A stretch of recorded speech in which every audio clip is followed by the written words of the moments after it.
Olá você, boa tarde, bem-vindos ao Saúde e Bem-Estar com o Dr. Cleito Alencar. Estamos recebendo hoje a nossa convidada especial, a doutora Silvia Lima, advogada trabalhista, que vai aqui falar para vocês algumas coisinhas bem legais sobre direito do trabalho. Não perca, daqui a pouco voltamos, Saúde e Bem-Estar com o Dr. Cleito Alencar.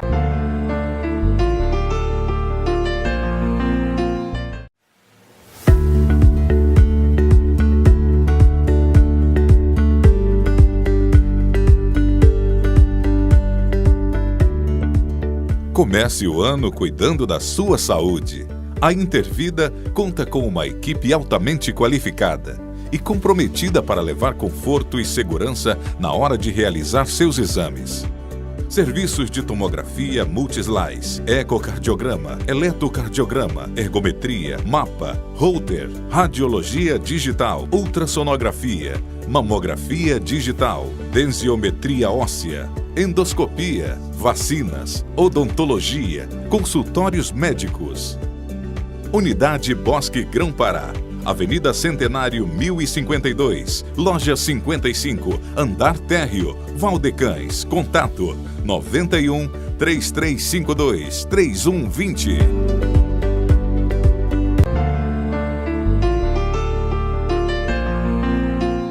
Voltamos, Saúde e Bem-Estar com o Dr. Cleito Alencar, falando hoje com a doutora Silvia Lima. Muito obrigado pelo aceite do convite, Silvia. Eu que agradeço. Primeiro a gente queria falar da tua experiência, da tua vocação, né? Como é que surgiu essa história dentro da tua infância, da vontade de ser advogada, da faculdade, e depois esse caminho, justiça do trabalho, direito trabalhista, essas coisas, essas confusões, vamos dizer assim, né?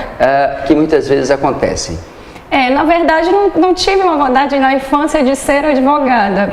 É bem engraçado essa parte. Eu queria ser médica. Poxa. E aí fiz vestibular para medicina, cheguei a passar aqui na UFPA. E aí, no meio do caminho, surgiu o direito. Acabei fazendo também o vestibular para direito. Passei, preferi fazer direito, né? E aí eu passei a estagiar desde o primeiro ano. E o primeiro ano eu estagiei no escritório que tinham várias áreas trabalhistas, cíveis, várias áreas do direito além da trabalhista, né? Cível, consumidor, e depois eu fui estagiar no escritório que é particularmente trabalhista. E daí de estagiária me tornei advogada e passei a ficar no direito do trabalho, que foi a paixão realmente. Certo. E você, a justiça no trabalho, né? Eu sou médico, empresário, né? Pai de família, e a gente percebe uma justiça do trabalho muito poderosa no Brasil, né? Assim, vamos dizer, o juizado tem um poder muito grande, né? As varas trabalhistas no Brasil desenvolveram, com o passar dos anos, historicamente, um poder muito grande.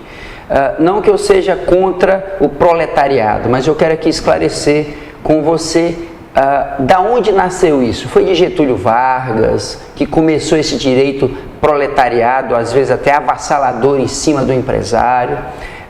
Da onde surgiu isso? Porque isso é mais típico do Brasil, esse direito top, assim. Na França tem um pouquinho Sim. também, né? Mas hoje menos, né? E o Brasil é o país do mundo onde tem mais sindicato, né? E esses sindicatos reivindicam muitos direitos trabalhistas, que são hoje alguns firmados, né, em contratos, outros são judiciais, etc. e tal. Da onde vem, onde está escrito o direito do trabalho? Na realidade, a história do direito do trabalho brasileiro, ela é muito fundamentada na história do direito do trabalho francês. A priori, ele foi realmente uma cópia do direito do trabalho francês, né? De todas as legislações relacionadas à questão da França realmente, né? Porém, a gente tem que desmistificar um pouquinho essa questão de Vargas, que veio aquela cultura de ser o pai dos pobres, etc. Vargas, ele usou um cenário político, né, para incentivar, obviamente, um cunho eleitoral, digamos assim. E não foi, na verdade, o pai dos pobres, que a legislação que Vargas criou, à época, ela não dizia respeito à maioria dos trabalhadores. Se você for observar a legislação do período de Vargas, ela está mais relacionada aos trabalhadores urbanos. E naquela época, 60% dos trabalhadores eram rurais. Então é um mito se dizer que Vargas foi o pai dos pobres. O direito do trabalho mais protecionista realmente é o direito do trabalho brasileiro, né? Porque a tendência do Brasil como um todo é o trabalhador ser o hipossuficiente, aquele mais fraco da relação. Então o direito do trabalho ele tende a equilibrar, a dar uma igualdade entre o patrão e entre o empregado. Como a maioria dos trabalhadores são mais fracos, seja financeiramente, seja por questões de constituir um advogado e ter acesso à própria justiça do trabalho, então daí que se nascem essas questões do protecionismo do direito do trabalho. Certo. Eu vou falar com um empresário, Sim. tá certo? E vou te citar um exemplo. Por exemplo, o trabalhador brasileiro, a gente não está aqui para crucificar ninguém, não é isso, né? Eu vim de baixo, fui muito pobre, morei alguns meses na rua, passei fome e virei médico e, graças a Deus, consegui galgar um sol na minha vida. Mas como empresário, eu vejo a Justiça do Trabalho muito essa história do hipossuficiente. A Justiça não tinha que ser cega em relação ao hipossuficiente, o não suficiente, porque na cabeça de um juiz do trabalho, quando está lá sentado o empresário, entre aspas, rico, e o empregado, entre aspas, pobre, o empresário já entrou pré-julgado. Já tem um pré-julgamento, o pobre e o rico. Não, então o pobre vai ganhar alguma coisa, porque o cara já é rico. Então isso não existe um pré-julgamento, a justiça não tinha que ser cega, não tinha que não olhar o hipossuficiente, não tinha que olhar provas, não tinha que olhar autos, não tinha que olhar a lei estrita como está escrita. Não seria assim, doutora Silvia? De fato, quando a gente tem que separar dois conceitos, na verdade. O primeiro é o que seria a justiça cega, que é aquela imagem que a gente tem de uma mulher com a venda, balança e etc. A justiça cega é procurar o mais justo. É o juiz, em tese, ele ser imparcial, ele não tender para nenhum lado. Quando eu for julgar, o que acontece? Quando a gente entra com um processo trabalhista, uma reclamação trabalhista, o juiz ele recebe primeiramente a argumentação do reclamante. Então ele não sabe o que aconteceu de fato, ele só vai saber o que está acontecendo ali naquela sala. E o reclamado vem com a sua defesa, e aí são criados os depoimentos e etc. para que o juiz se convença. Quando a gente diz hipossuficiência, a gente não está relacionado à questão somente financeira, do pobre e do rico. Não é só nesse sentido. É no sentido de eu ter possibilidade de trazer documentações que a outra parte não tem, por exemplo. Isso também está relacionado à hipossuficiência. Vamos supor que eu esteja galgando numa reclamação trabalhista pagamento de horas extras. Para o funcionário ter acesso ao cartão de ponto, ao controle das horas extras dele, é mais difícil do que para a reclamada, porque ela tem a obrigação, dependendo da quantidade de empregados, se ela tiver mais de 10 empregados, ela tem a obrigação de guardar esses documentos. Então, a hipossuficiência são aplicadas em questões pontuais. O ônus da prova aí é invertido e aí quem tem que apresentar essa documentação é a reclamada. Então a hipossuficiência está relacionada nesse caso. A igualdade é tratar igualmente os dois lados, porém diante das suas desigualdades. Entendeu? Não é que eu esteja, ao solicitar que a empresa traga esses documentos, eu esteja priorizando ou já julgando a empresa como culpada. É simplesmente porque ela tem a facilidade de trazer essa documentação mais do que o reclamado. Certo. Infelizmente, a gente tem esse mito de eu como empresa ou como empregador já estou condenada quando eu chego na Justiça do Trabalho. Eu mesmo pagando todas as minhas verbas rescisórias, tudo direitinho, o meu empregado ele pode entrar com uma reclamação trabalhista? Sim. Pode. Ele pode porque ele é abarcado pelo artigo 5º, ele tem o direito de ação, então mesmo você tendo pago tudo, ele vai entrar com uma reclamação trabalhista. Ele não pode ser impedido de ter acesso à justiça. Certo. E aí ele vai entrar. Se você pagou tudo e tem toda a documentação, você vai na sua defesa juntar esses documentos e comprovar que não pagou. Então você não vai ser condenado.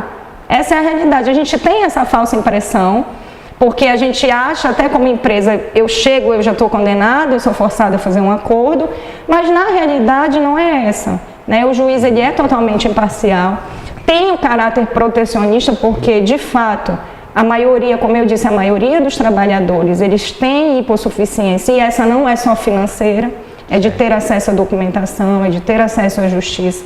Quando um trabalhador ele chega, na sua grande maioria das vezes, a ir à Justiça do Trabalho, interpor uma reclamação trabalhista, ele tem que procurar um advogado na grande maioria das vezes, e ele tem um período de quase 1 ano para acontecer uma audiência. Hoje, infelizmente, essa é a nossa realidade nos tribunais, pela quantidade de demandas. Então, assim, ele já procurou receber de todas as formas. Ele já foi na empresa, ele já quis receber parcelado, ele realmente é o último recurso. Se você me perguntar, isso é 100% das ações? Não, obviamente, né? Mas a grande maioria das ações, elas acontecem assim. Então, assim, o protecionismo não é uma injustiça ou o fato de não estar sendo julgado de forma imparcial. É realmente para que a gente tenha produção de provas da forma mais célere possível. A senhora sabia que tem alguns países do mundo que não existe justiça do trabalho? Sim, infelizmente, né? Muitos países desenvolvidos do primeiro mundo não têm justiça do trabalho. Por exemplo, na América não existe justiça do trabalho. Sim. Né? Existe uma justiça só. Sim. Não tem a do trabalho, especificamente. Então, assim, e quais são os direitos básicos de um trabalhador? Claro que eu não vou falar aqui da parte moral, da parte ética, da parte educacional, porque a senhora falou que a maioria dos trabalhadores que fazem um ato de reclamação, né, contra o seu patrão, contra o empresário, etc., normalmente são pessoas bem intencionadas. Mas também existem os mal intencionados, como em qualquer profissão. Existe o mau médico, o mau advogado, o mau produtor, o mau empresário. Então, como qualquer coisa na vida. Quais são os direitos básicos de um trabalhador? A senhora poderia falar aqui, en passant, para a gente, além da carteira assinada, fundo de garantia, recolhimento do PIS, PASEP, INSS, instrumento de ISS, todos esses impostos que os empresários pagam, que é recolhido para o governo, a maioria deles tem um fator de proteção ao trabalhador. Quais são, então, os direitos básicos? Eu quero trabalhar numa empresa, procuro a empresa, vai me contratar. Então, quais são os meus direitos e os meus deveres perante essa empresa? Nós temos 2 tipos de direitos e deveres, né? Os primeiros contratuais, né, que são assinatura da sua CTPS, né, reconhecimento do vínculo CTPS, que a gente chama, isso aí é carteira de trabalho, né? Certo. A sua carteira de trabalho tem que estar assinada. Tem um prazo para assinar essa carteira? Sim, 48 horas ela deve ser assinada. Vão solicitar, a empresa solicita, você entrega, ela tem que devolver em 48 horas, devidamente anotada, sob pena de pagamento de multa, né? 48 horas do momento da entrega até a devolução para a assinatura. Exatamente. Não tem um período de experiência do... Tem sim, mesmo um contrato de experiência, que ele pode durar até 90 dias, ele tem que ser anotado na carteira de trabalho, né? Eu vou lá naquela parte de anotações gerais, no finalzinho da carteira, eu vou anotar o período do contrato de experiência, que não pode exceder 90 dias. E aqui é bom a gente fazer uma abrangência, que quando a gente diz 90 dias, a pessoa já raciocina 3 meses. Certo. Não necessariamente, porque a gente tem meses de 31 dias. Então, são 90 dias mesmo. Passou de 90 dias, já vira um contrato por prazo indeterminado, é um contrato normal e tem reflexo de outras verbas, né? Então, são 90 dias corridos realmente. Qual é a diferença de um contrato temporário, vamos dizer assim, de experiência, 3 meses, e um contrato, vamos dizer assim, que a senhora falou que entre outras verbas. Então, assim, essa pergunta vai ficar para o próximo bloco, a doutora Silvia vai responder qual é a diferença, né, do direito e do dever do trabalhador na sua carteira está assinado temporário ou então já contratado em definitivo. Aguarde, daqui a pouco voltamos, Saúde e Bem-Estar com o Dr. Cleito Alencar.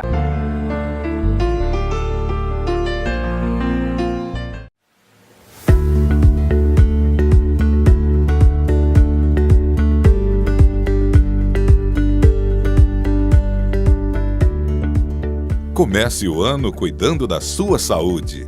A Intervida conta com uma equipe altamente qualificada e comprometida para levar conforto e segurança na hora de realizar seus exames. Serviços de tomografia multislice, ecocardiograma, eletrocardiograma, ergometria, mapa, Holter, radiologia digital, ultrassonografia, mamografia digital, densiometria óssea, endoscopia, vacinas, odontologia, consultórios médicos. Unidade Bosque Grão-Pará, Avenida Centenário 1052, Loja 55, Andar Térreo, Valdecães. Contato 91 3352 3120.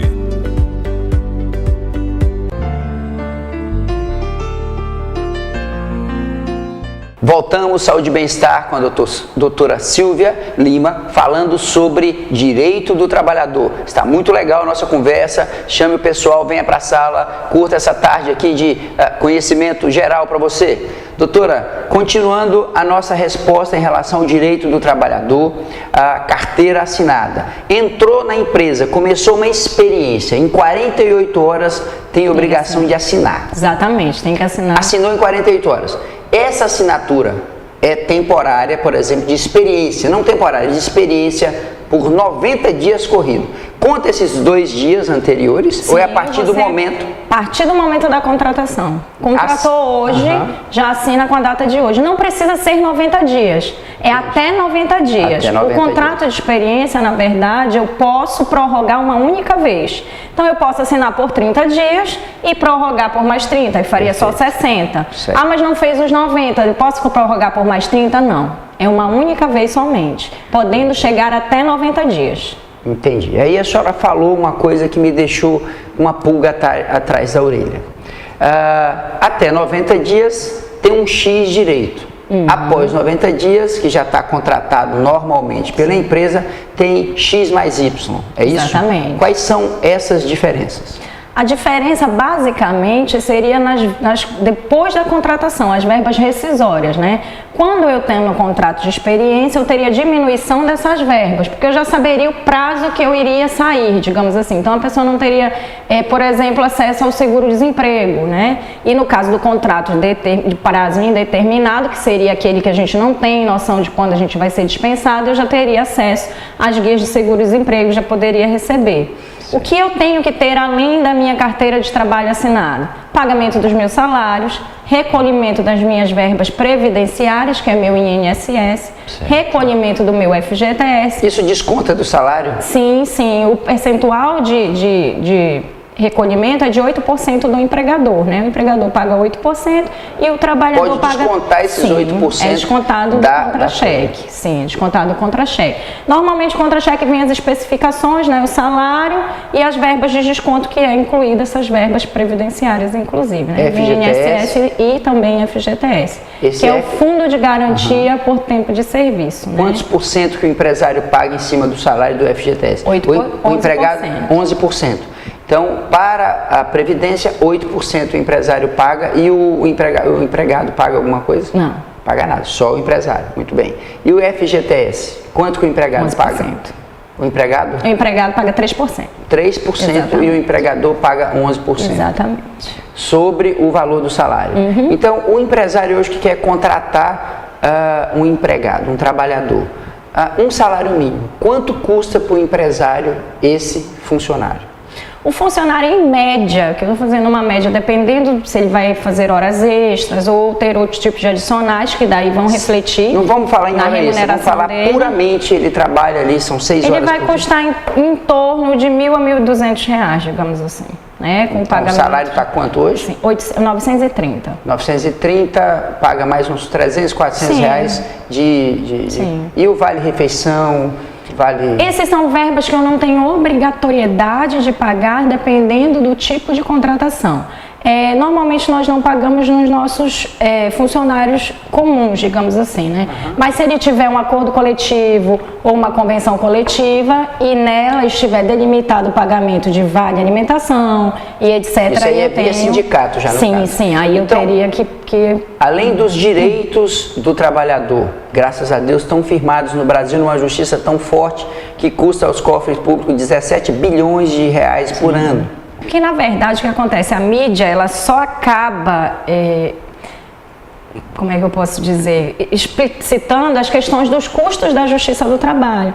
Mas todo o processo trabalhista, ele também tem um percentual que é retirado do que o reclamante recebe para devolução para o governo. Então, isso também não é tão midiático, né? Não é tão interessante. Então, não é uma justiça que hoje só dá custos. Pelo contrário, a Justiça do Trabalho ela é uma das justiças mais sérias Apesar da gente ter ainda essa demanda do protocolo da inicial até a data de audiência, mas os processos acontecem de forma mais rápida. Os processos em outras justiças podem demorar 10 anos. Um processo na Justiça do Trabalho que demore 10 anos é um processo com uma complexidade bem grande.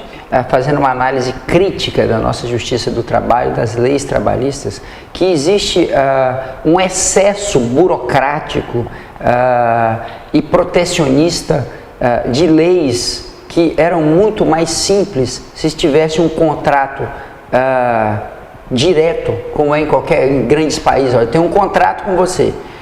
Por que alguns empregos têm que pagar também o vale transporte, por exemplo? Essa questão do contrato direto, a negociação direta que a gente nomina, tem sido palco da questão da reforma trabalhista, né, que está sendo discutida para o governo. Eu particularmente sou contra, tendo em consideração a realidade que a gente vê na própria Justiça do Trabalho.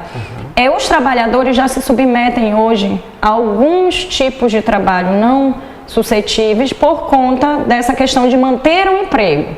Né? Eu acabo fazendo a anotação do meu ponto, por exemplo, das 8 às 18, com 1 hora de almoço, mas eu trabalho até 9 da noite, isso é muito comum de acontecer.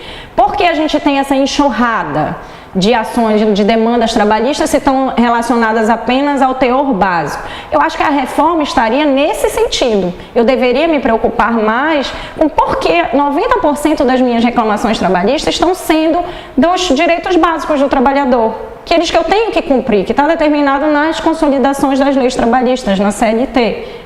Então, não seria uma reforma na flexibilização ou na negociação direta, 43. De 1943. A senhora não acha que a gente, em 2017, não teria que ter uma reforma mais profunda, já que nós temos uma lei de 1943? Quando a gente fala das datas das legislações, a gente tem um impacto, né? Poxa, uma legislação tão antiga. Mas se a gente for verificar, a nossa Constituição ela é de 1988. É nova. Né? E a gente considera nova, né? Exato. Então, é assim. O que acontece, não é a legislação, ela não é fixa. A Justiça do Trabalho, ela tem um chamado poder normativo, que é isso, ela faz leis.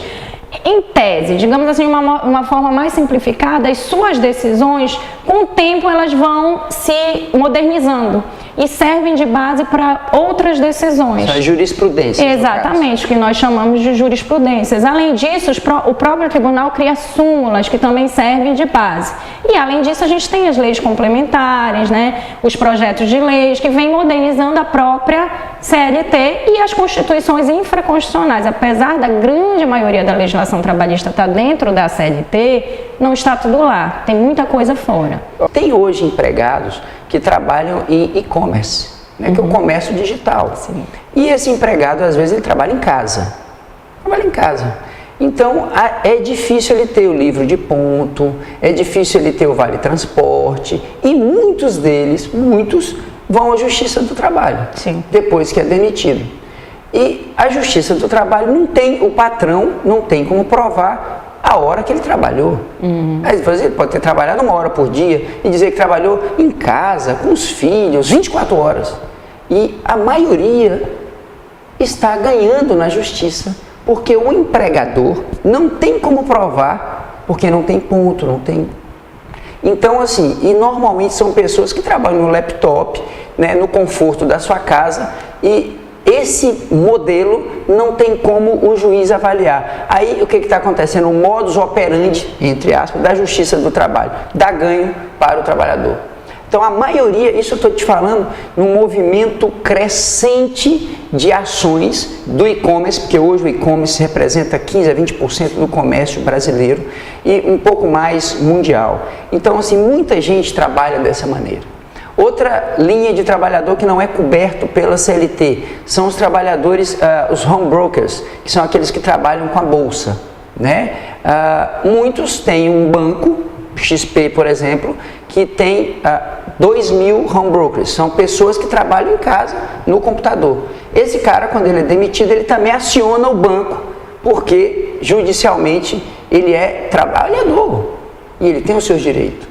Eu acho que tinha que ter uma reforma, desculpe lhe apertar em relação a isso, em relação ao direito, tinha que ter uma justiça do empresário também, né? Só do trabalhador, porque o empresário não tem a justiça. Eu te digo assim, eu queria que você falasse sobre uma estatística de quantos empresários ganham em cada 10 que entram na justiça empregado, reclamante, deve ser uns 90% do trabalhador ganhando e 10% do empresário que tem alguma vitória, entre aspas, na justiça. Não é essa a média normalmente, 90%? Vamos lá.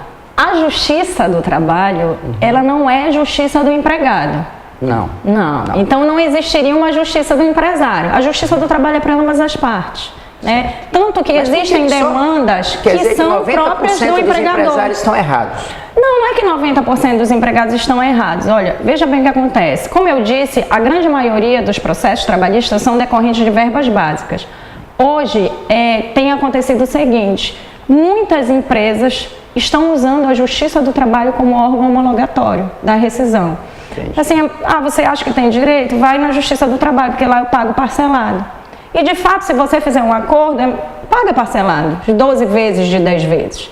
Então existem empresas que têm, e não são poucas empresas, inclusive aqui no Pará, que tem essa dinâmica de preferir que o empregado vá para a Justiça do Trabalho para ele poder receber as verbas. Então a Justiça do Trabalho, do trabalhador e do trabalho já está tendo também um ramo para o empresário. Sim, o que acaba beneficiando o empresário, porque eu vou pagar normalmente sem multa, eu vou pagar o valor da verba rescisória que eu pagaria hoje de uma vez, eu vou pagar de 12 vezes. Então essas são as benesses que o empresário tem e que não é divulgado e que na verdade acontece.